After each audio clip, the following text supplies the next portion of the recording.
Cowboy Mouth, 12:30. Galactic is at 1:45. King of Leon, 3:35. And Trombone Shorty and the Orleans Avenue is at 5:35, and that's all on the Acura stage. Now, the Gentilly stage seems to be getting a lot of attention this Jazz Fest. At 11:20 is New Orleans Classic R&B Review featuring Clarence Frogman Henry, Al Carnival Time Johnson, and Robert Parker with Bobby C. That's at 11:20. At 12:45, there's El Serpito of Cuba with special guest Jose Alberto. And at 1:55, Preservation Hall Jazz Band. 3:30, Buddy Guy. And at 5:30, The Meters. And that's all on the Gentilly stage. Now, Congo Square stage at 11:20 starts it off with Erica Falls. 12:35 is Walter Wolfman Washington and the Roadmasters. At 2 o'clock is Tuca. Patti LaBelle is going to be there at 3:40. And her performance is about, it's 3:40 to 4:55. At 5 o'clock is DJ Captain, and Maze featuring Frankie Beverly is at 5:35, and that's all on the Congo Square stage. The Zatarans WWOZ Jazz Tent at 11:15 is Robin Barnes. 12:20, and Robin Barnes, I don't know if you remember, about 2 weeks ago we had her on our show. Super girl. That's the Move Your Brass girl. At 1:30 is Ellis Marcellus. Jameson Ross at 2:40. Nicholas Payton at 4:05. And Chuco Valdez Quintet at 5:45. And that's all on the Zatarans WWOZ Jazz Tent. Over in the Blues Tent, starts off with Damie at 11:15, Jonathan Boogie Long at 12:05, Deke Harp at 1:10, and Tab Benoit at 3:45, Blues Traveler at 5:35, and that's all at the Blues Tent. People's Health Economy Hall Tent starts off at 11:15 with Vinette's New Orleans Banjo. That's 11:15. Orange Killin' New Orleans Deluxe Orchestra at 12:30. 1:45 is Greg Stanford and his Young Tuxedo Brass. My buddy Don Vappy and the Creole Jazz Serenaders at 3 o'clock. You want to see something interesting, go see Don Vappy. He was on our show during Christmas and right after Christmas. Awesome guy. And my other buddy, Kermit Ruffin's tribute to Louis Armstrong at 4:20. George French and the New Orleans Storyville Jazz Band at 5:40. That's all at People's Health Economy Hall Tent. Sheraton New Orleans Fado Stage. Jambalaya Cajun Band with special guest D.L. Minyard. If you remember back about, 4 weeks ago, D.L. Minyard was on our show. Awesome man. Corey Ledette and his Zydeco Band at 12:15. Creole String Beans at 1:25. Roddy Radio and the Hub City All-Stars at 2:40. Dwayne's at 4:15. The New Orleans All-Stars 25th Anniversary with special guest Henry Butler, Frank London, and more. That starts at 6 o'clock, all at the Sheraton New Orleans Fado stage. Jazz and Heritage Stage. Big Chief Juan at 11:20. TBC Brass Band at 12:30. Bill Summers at 1:50. Hardhead Hunters Mardi Gras Indians at 3:15. Ashay Sun at 4:25. Dr. Bryce Miller and his Mahogany Brass Band at 5:45, and that's all at Jazz and Heritage Stage. Lanyap stage is Don Moose Jamerson Heritage School of Music Band. That's 11:30. That kicks it off. Luke Winslow King at 12:50. Sarah Quintana and the Miss River Band at 2:20. Kenny Bill at 3:50 and Bobby Lounge at 5:20. And that's all on the Lanyap stage.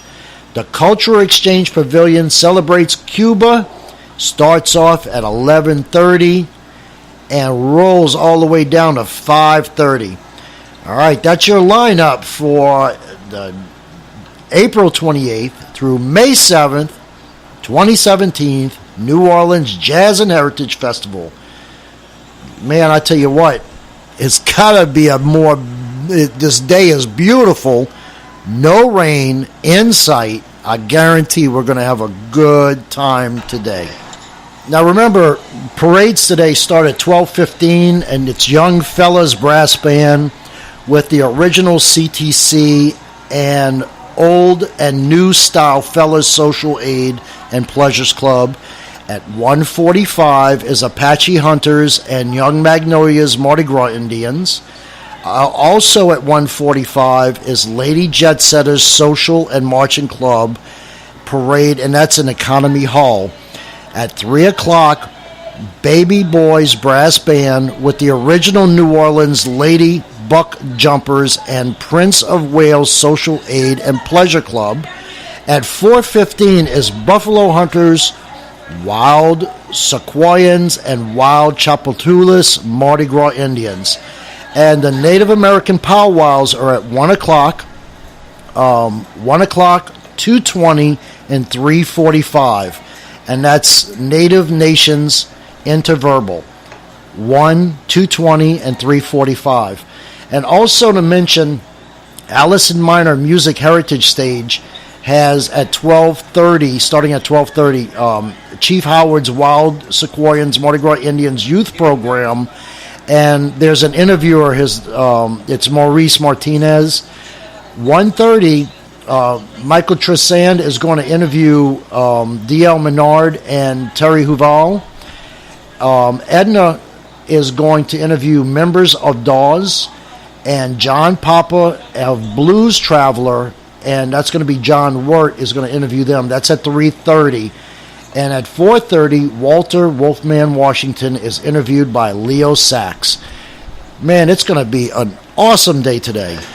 You know, last show I had so many emails because they wanted to hear more about the history of New Orleans Jazz and Heritage Festival. Hang on, let me see if I can reposition my mic again. It seems like the traffic keeps getting louder and louder here. There we go. You know, back in our founding of the New Orleans Jazz and Heritage Festival, and of course this is for a lot of our travelers that's come to New Orleans to see Jazz Fest and to visit our beautiful city.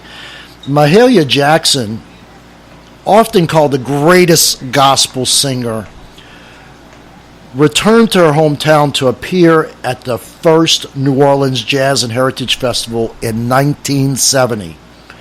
You know, while attending the Louisiana Heritage Fair in Congo Square, then it was known as Beauregard Square, she and Duke Ellington, who also appeared at the event, came upon the Eureka Brass Band leading a crowd of second-line revelers through the festival grounds. Well, George Wein, the producer of the festival, handed Miss Jackson a microphone, and she sang along with the band and joined the parade. Man, the spirit of Jazz Fest born.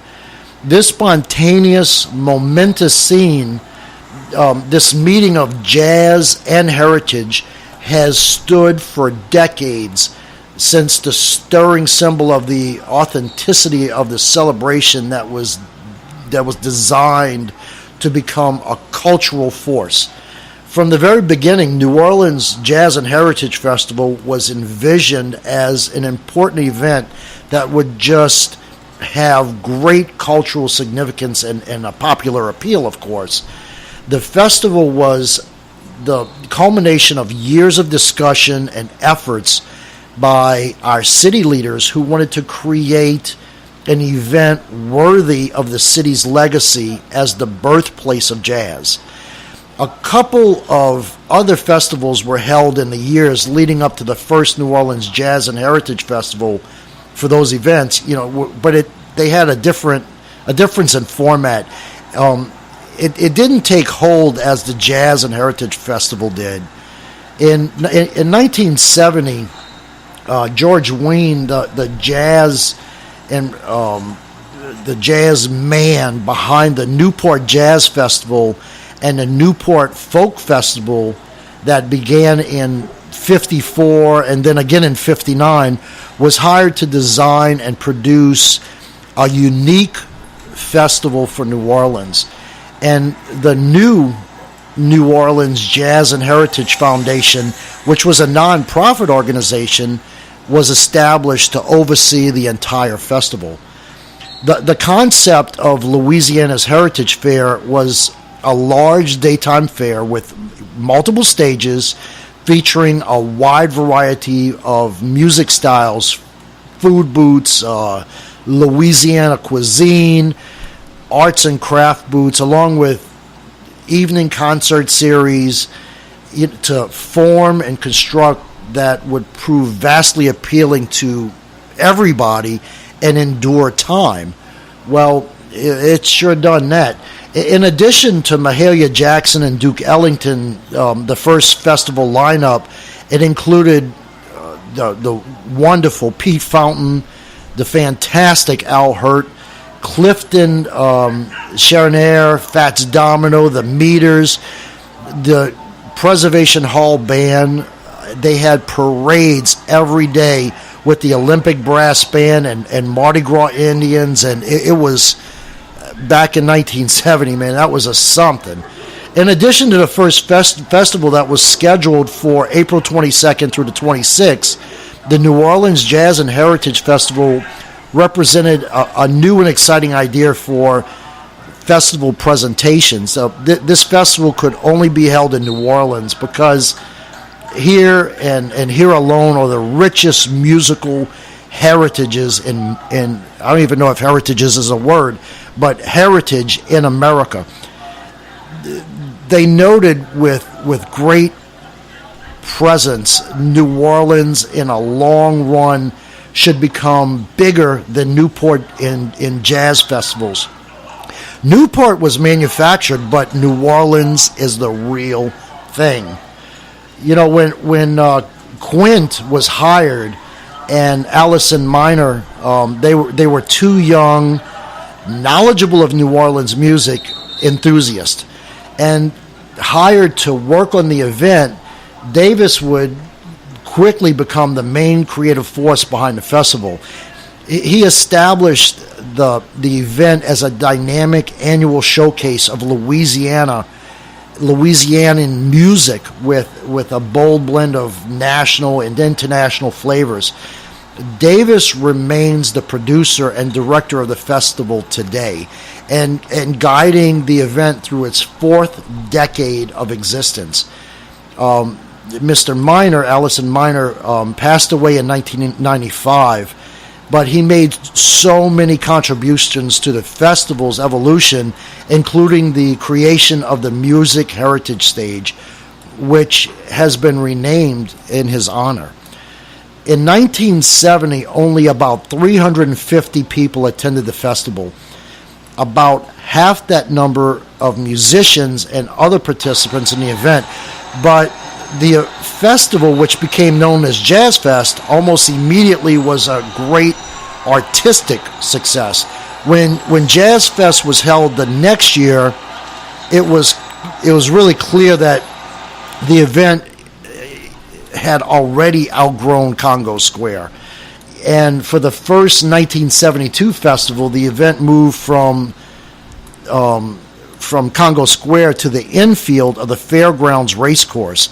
And for y'all that don't know, you visitors, the Fairgrounds Racecourse is the third oldest racetrack in America. It opened in 1872. That's a whole nother show. We're going to get to that another time. Jazz Fest would grow so quickly over the next few years